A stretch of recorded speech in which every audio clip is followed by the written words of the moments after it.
Sesta corsa dall'Arcoveggio, femmine di 5 e 6 anni.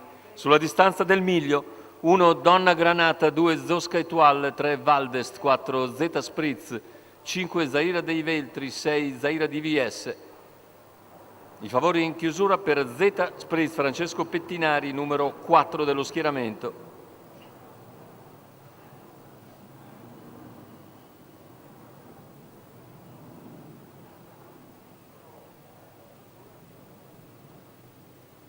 Macchina che stacca con Zaira delle Selve che cerca di superare Zeta Spritz che si oppone all'interno, ma Zaira delle Selve ha uno speed più veloce in partenza e riesce a scavalcare in breve l'avversaria per guidare sulla curva.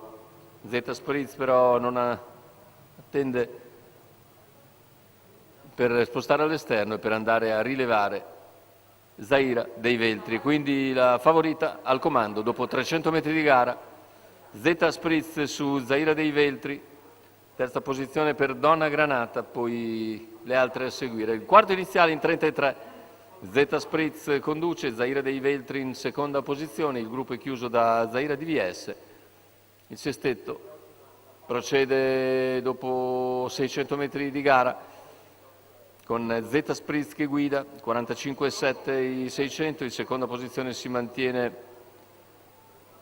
Zaira dei Veltri, in terza c'è Donna Granata davanti a Zosca Etoile, mentre dalla coda cerca di muovere Zaira DVS che sopravanza Valdest. 1 minuto e 9 decimi il passaggio agli 800, continua a comandare Zeta Spritz. C'è l'anticipo da parte di Zosca Etoile che ora avanza, raggiunge il sediolo di Zaira dei Veltri e al chilometro punta su Zeta Spritz. 1.16,2 il passaggio ai 1000 metri con Zosca Etoile che si impegna all'esterno, si trascina Zaira DVS. 500 alla conclusione con la leader che ora accelera sotto il pungolo di Zosca Etoile che insiste al suo esterno, attacca con estrema decisione, le due in vantaggio nei confronti di Zaira dei Veltri che all'esterno Zaira DVS, completamento della piegata, ingresso addirittura d'arrivo, si presenta in vantaggio Zeta Spritz, scatta in terza ruota Zaira DVS, Zosca Etoile ci prova ancora, poi all'interno Zaira dei Veltri, finale con lo scatto a centropista di Zaira DVS che coglie tutte in difficoltà e passa per vincere su Zosca Etoile, al terzo finisce all'interno Zaira dei Veltri.